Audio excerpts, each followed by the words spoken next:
Oblivion adventure. The dream. Danny said bye to his friends and hit the sack, only if they were any real. His sleep sank deeper and deeper until he ended up in a paradise not even made by the artery of imagination. He found himself in an alone barren land with echoes louder than thoughts. He was in an unknown, unworldly place, confused even if this place can be called a place. Life here was as well established as flying cars were in the 20th century. Suddenly the sun extinguished, and the dreary dark sky arose with the wind divisioning him. In the horizon stretching till infinity, he saw a shadowy figure, but the slither in the distance sighed its proximity. After it came closer, he saw someone else also stuck in this weird place. It was like finding a patch of green in an ever-widening desert. He hesitantly asked the lady, "I am Danny, can I know your good name?" To which she replied, "I forgot to believe in what I see and what I hear, and you are asking me my name?" She continued and said, "You will too leave me as they did." Danny was confused by her utterance but avoided interrogating her further. Danny got some flashbacks and heard the only words, "Seek the edge." His flashbacks ended and he knew if he stood here unmoved, he would starve to death. So he ventured in an arbitrary straight path and took the lady with him. The lady questioned, "Where are you going?" To which he answered, "Some place which is not this." Many hours passed, but nothing seemed new. Danny started running, but he felt no loss of stamina. He sprinted swifter but still didn't feel a drop of exhaustion. Weird as it may seem, he didn't question much. As he wandered, he saw a cliff. He screamed in joy, "Yes, something new!" He wanted to look for what was covered by the cliff, but the valley seemed it had no surface. The closer he went, the weirder it became.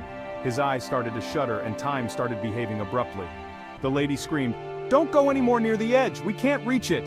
And further said, "They don't want us to get there." Danny listened to her but couldn't connect the dots. Who were they?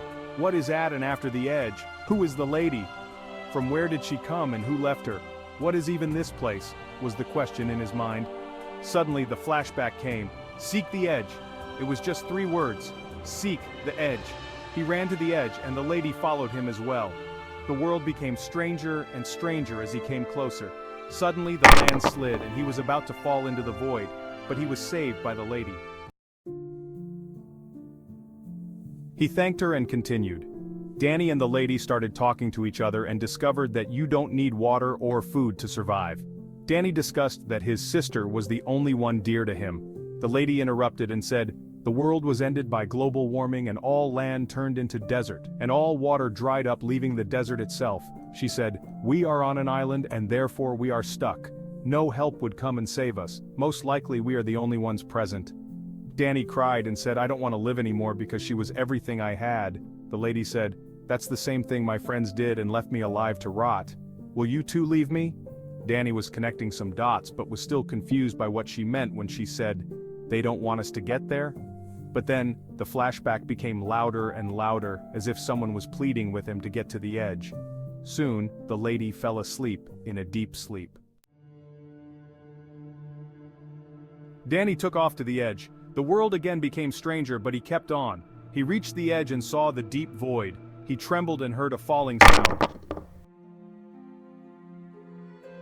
He woke up from his dream, a dream he sees every day, frame by frame.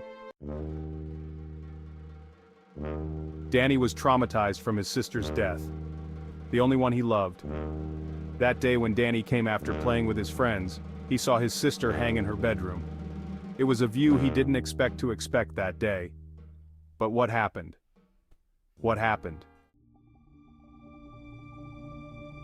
Danny and his sister were not the brightest among the average students. Danny's sister was older than him. Their parents always pressured them to score well in academics. The only one they were friendly with was their teacher Sugan, and her favorite quote which motivated the siblings was, "Hope for the best, plan for the worst." The only hope for their family was Danny, therefore they tried to keep the siblings apart. All the sister's friends left her because of her unintelligence. The only one in her life was Danny, as he was the only one who cared for her. Their life was restricted, especially the sister, but the brother was given more pressure to study. This is what is referred to as seek the edge, and this social restriction is the barren land. The lady, his sister, didn't want him to leave her, as he was the only last person to put faith on and keep trust on.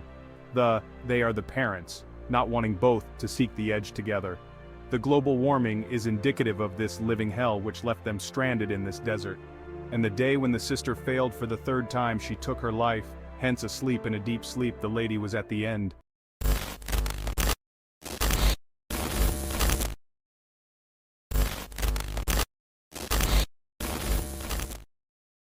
On the very next moment, for the first time in days, something different happened. Even when he was awake, he felt himself in a deep sleep. He removed a headset stuck in his head and found himself lying in a bed. He saw a faculty with billions and zillions of other people with the same headset. He understood in a blink of an eye that all his life he experienced was a simulation. He put his hand in his right pocket and found a letter. He read the letter without letting a single sound escape his mouth, because if he made a sound, then he could get plundered and could be caught as an imposter amongst the uncountable.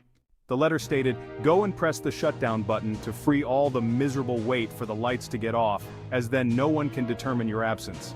Seek the edge of the faculty and go in the first door, climb the stairs and end the sufferings."